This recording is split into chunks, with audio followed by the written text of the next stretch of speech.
திகம்பரா திகம்பரா ஸ்ரீபாத வல்லப திகம்பரா. ஸ்ரீ குருச்சரித்திரம் அத்தியாயம் 12.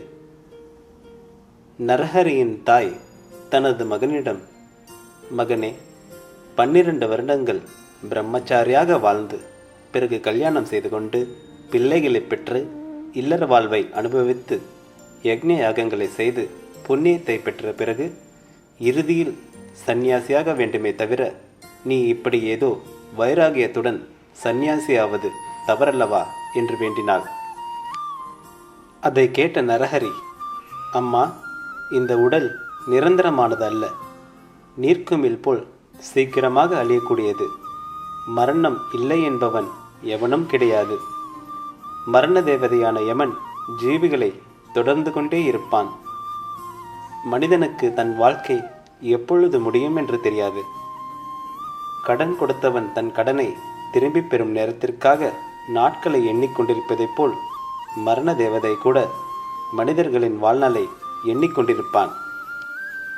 இரவு பகல் நம் வாழ்நாளை குறைத்து கொண்டே வரும். இந்த உடல், மனைவி, மக்கள், மனை, செல்வம், வாழ்க்கை நிரந்தரமென்று நினைத்து கொண்டு வாழ்பவன் அறிவில்லாதவன். கடந்த காலம் திரும்பி வராது, நிகழ்காலத்தை நினைக்க முடியாது. ஆகையால் உடல் திடமாக உள்ள பொழுதே தர்மங்களை செய்ய வேண்டும். எந்த நாள் புண்ணியம் செய்யாமல் கழிக்கின்றோமோ அந்த நாள் நம் வாழ்க்கையில் வீணாக கழிந்த நாள் என்று நினைக்க வேண்டும். எந்த ஒரு பொருள் மேலும் மமதையை வைப்பது ஆத்ம வஞ்சனையாகும். துயரத்தை பெற நேரிடும். ஆசை என்ற மாயையில் சிக்கி பிறந்தவர்களுக்கு நீ சொல்லும் சம்சார வாழ்க்கைக்கு பிறகு சந்நியாசியாக செல்வது உசிதம். நான் சகலமும் துறந்து சில காரணங்களுக்காக பிறந்தவன். ஆகையால் நான் சந்நியாசியாக செல்வதை தடுக்காதீர்கள் என்று ஞானோபதேசத்தை செய்தார். இதனை கேட்ட அந்த தாய் வியப்புடன் பார்த்தாள். அவனை வணங்கி, மகனே, என் அறியாமையினால் உன்னை என் மகனென்று நினைத்து அப்படி கூறிவிட்டேன். நீ எங்களை ஆட்கொள்ள பிறந்த தெய்வம். உலகத்தில் தர்மத்தை நிலைக்க அதர்மத்தை அழிக்க பிறந்தவன். ஆகையால் உன் செயலை தடுக்க மாட்டேன். ஆனால் உன் இந்த திவ்ய ரூபத்தை என் மனதில் நிலைக்கும்படி செய். நீ சென்று விட்டால் நான் யாரை பார்த்து என் மகனென்று சந்தோஷப்படுவேன்? எனக்கு இன்னமும் குழந்தைகள் பிறப்பார்கள் என்று கூறினாய். எனக்கு ஒரு மகன் பிறக்கிற வரையிலாவது நீ எங்களுடன் இருக்க வேண்டும். அதுவரையிலும் சந்நியாசியாக அனுமதி கொடுக்க மாட்டேன். என் சொல்லை கேட்காமல் நீ சென்று விட்டால் நான் மரணமடைவேன் என்று வேண்டினாள். அப்பொழுது நரஹரி, அம்மா, உங்களுக்கு 1 வருட காலத்திற்குள் இரட்டையர்கள் பிறப்பார்கள். அதற்கு பிறகு நான் சந்நியாசியாக செல்ல அனுமதி அளிக்க வேண்டும் என்று வாக்குறுதியை பெற்றான். அவனை மகேசனை போல் பாவித்து பெற்றோர்கள் தினமும் அர்ச்சனை செய்து வந்தார்கள். வேதங்களை படித்தவர்களும் இவரிடம் வந்து சகல சாத்திரங்களை கற்றுக்கொண்டு சென்றனர். பாமர மக்களுக்கு தர்ம சாத்திரங்களை கூறிக்கொண்டிருந்தார். இதனிடையில் தாய் கர்ப்பம் தரித்தாள். 1 வருடம் சென்று விட்டது. அவள் 2 ஆண் குழந்தைகளை பெற்றெடுத்தாள். பெற்றோர்கள் மிக சந்தோஷமடைந்தார்கள். அக்குழந்தைகளுக்கு 3 மாதம் வயதான நேரத்தில் ஸ்ரீ நரஹரி தாயிடம் சென்று, அம்மா, உங்கள் ஆசை நிறைவேறியது. இந்த இருவரும் பூர்ண ஆயுளுடன் வாழ்வார்கள். இன்னமும் 2 ஆண் பிள்ளைகளும் 1 பெண் பிள்ளையும் பிறப்பார்கள். நீங்கள் சுகத்துடன் வாழ்வீர்கள்.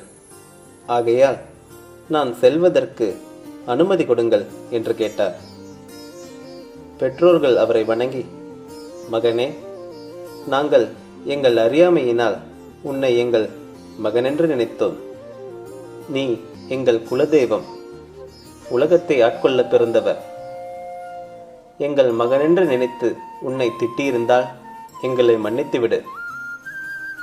எங்கள் பிரதோஷ பூஜையின் பலனாக நீ எங்களுக்கு பிறந்தாய். இனி எங்களுக்கு துன்பங்கள் நேராமல் ஆசிர்வதியுங்கள். நீங்கள் எங்களை விட்டு செல்கிறீர்கள். உங்களை பார்க்காமல் நாங்கள் எப்படி வாழ முடியும் என்று கதறினார்கள். அதை கேட்ட ஸ்ரீ நரஹரி, நீங்கள் என்னை பார்க்க வேண்டுமென்று நினைத்தவுடனே உங்களுக்கு என் தரிசனம் கிடைக்கும். இனிமேல் உங்கள் வீட்டில் இல்லை என்பதிருக்காது. லக்ஷ்மி தேவி இங்கு குடிகொண்டிருப்பாள். மரணமடைந்த பின் நீங்கள் கைலாசம் செல்வீர்கள். இனி உங்களுக்கு மறுபிறவி கிடையாது. நான் தீர்த்த யாத்திரைகள் செய்து கொண்டு 30 வருடங்களுக்கு பிறகு மீண்டும் இக்கிராமத்திற்கு வந்து உங்களுக்கு தரிசனம் தருவேன் என்று தாய் தந்தையர்களுக்கு ஆறுதல் கூறி வடதிசை நோக்கி புறப்பட்டார். அவருடன் பெற்றோர்கள், ஊர் மக்களும் வழியனுப்ப ஊர் எல்லை வரையிலும் வந்தார்கள். எல்லோரும் அவரை வணங்கினார்கள். பிறகு ஊர் மக்கள் சென்ற பிறகு பெற்றோர்கள் அவரை பிரிய முடியாமல் அப்படியே நின்று விட்டார்கள். அப்பொழுது அவர் அவர்களுக்கு ஸ்ரீ தத்தாத்திரேயராகவும் ஸ்ரீபாத ஸ்ரீவல்லபராகவும் தரிசனம் தந்து ஆசிர்வதித்தார். அவர்கள் அவருக்கு சாஷ்டாங்கமாக நமஸ்காரம் செய்து மிக ஆனந்தப்பட்டு தாங்கள் செய்த சனி பிரதோஷ பூஜையினால் தங்களுக்கு இப்பாக்கியம் கிடைத்ததென்று கூறி மீண்டும் உங்கள் தரிசனம் எங்களுக்கு கிடைக்க வேண்டும் என்று வேண்டினார்கள். அவர் கண்டிப்பாக மீண்டும் உங்களுக்கு தரிசனம் தருகிறேன் என்று உறுதியாக கூறிவிட்டு அவர்களை அனுப்பிவிட்டார். பிறகு அவர் பத்ரிநாத்தை நோக்கி புறப்பட்டு வழியில் காசி நகரத்திற்கு வந்து சேர்ந்தார். முதலில் அவர் கங்கையில் நீராடி ஆத்மரூபமான காசி விஸ்வநாதரை தரிசித்தார். பிறகு ஒரு சிறந்த இடத்தை தேர்ந்தெடுத்து யோக முத்திரையில் அமர்ந்து பிராணவாயுவை ஸ்தம்பனை செய்து தவம் செய்யலானார். நரஹரி 3 வேளைகளிலும் மணிகர்ணிகா கட்டத்தில் நீராடி வருவதுண்டு. காசியில் பல யதிகள், சந்நியாசிகள், தவம் புரிந்தவர்கள், அவதூதர்கள் வாழ்ந்து வந்தார்கள். அவர்கள் அவரை பார்த்து ஆச்சரியப்பட்டார்கள். சிறு வயதிலேயே இப்படிப்பட்ட வைராகியம், கடினமான தவம் செய்வதை பார்த்து அவர் ஒரு அவதார புருஷன் என்று நினைத்து அவரை வணங்கி வந்தார்கள். அங்கு யதிகளில் வயோதிகரான கிருஷ்ண சரஸ்வதி அவரை பக்தியுடன் வணங்கி கொண்டிருந்தார். அவர் ஒரு அவதார புருஷன் என்றும் சந்நியாச நெறிகளை மெய்ப்படுத்த பிறந்தவர் என்றும் விஸ்வகுரு என்றும், ஆனால் உலகை ஆட்கொள்ள பிறந்தவரானதால் அவர் நெறிகளை தவறாத சந்நியாசியைப் போல் தவம் செய்கிறார் என்றும், ஆகையால் வயதில் சிறியவராயினும் ஞானத்தில் பெரியவராகையால் அவரை நாம் வணங்குவதில் தவறேதுமில்லை என்றும் கிருஷ்ண சரஸ்வதி கூறினார். இவர் நம்மை போல் சந்நியாசம் பெற்றால் நாம் இவரை பூஜை செய்யலாம் என்று கூறி அவர் சீடர்களில் ஒருவரை அவரிடம் அனுப்பினார். சீடர் சென்று, சுவாமி, நீங்கள் அந்த மகேசனே அன்றி வேறு யாரும் இல்லை. நல்லோர்களையும் தர்மத்தையும் காப்பதற்காக பூமியில் அவதரித்தீர். ஸ்ரீ ஆதிசங்கரன் நிறுவிய சந்நியாச நெறி அழிந்து கொண்டே வருகின்றது. அதை நீங்கள் நிலைநாட்டி பெருகச் செய்ய வேண்டும். சந்நியாசிகளான நாங்கள் உங்களை இப்பொழுது பூஜை செய்தால் உலகம் நிந்திக்கும். நீங்களும் சந்நியாசியானால் நாங்கள் உங்களை சேவிக்கலாம் என்று கூறினார். அவர்களின் விருப்பப்படியே நன்னெறிகளை நிலைநாட்ட கிருஷ்ண சரஸ்வதியை குருவாக ஏற்றுக்கொண்டு அவரிடம் சந்நியாசம் பெற்றார். குரு அவர்கள் அவருக்கு ஸ்ரீ நரசிம்ம சரஸ்வதி என்று பெயரிட்டார். அதற்கு பிறகு ஸ்ரீ சுவாமிகள் காசியில் சில நாட்கள் தங்கி வேதங்களை பற்றி, வேதத்தின் அர்த்தத்தை பற்றியும் பக்தர்களுக்கு கூறினார். அதுவரையிலும் குருவின் கதையை கேட்டுக்கொண்டிருந்த நாமதாரகன் சித்தரை பார்த்து, ஸ்ரீ நரசிம்ம சரஸ்வதி அவர்கள் மும்மூர்த்திகளின் அவதாரமான சத்குரு என்று கூறினீர்களே, பிறகு அவர் ஏன் ஒரு குருவிடம் சந்நியாசம் பெற வேண்டும் என்று கேட்டான். ஸ்ரீ ராமபிரான் கடவுள் அவதாரமானாலும் அவர் வசிஷ்டரை குருவாக ஏற்றுக்கொள்ளவில்லையா? அப்படியே சாந்திபனுக்கு சீடராக ஸ்ரீ கிருஷ்ண பகவான் இருந்தார். ஆகையால் மும்மூர்த்திகளின் அவதாரமான ஸ்ரீ நரசிம்ம சரஸ்வதி ஸ்ரீ கிருஷ்ண சரஸ்வதியை குருவாக ஏற்றுக்கொண்டார் என்று கூறினார்.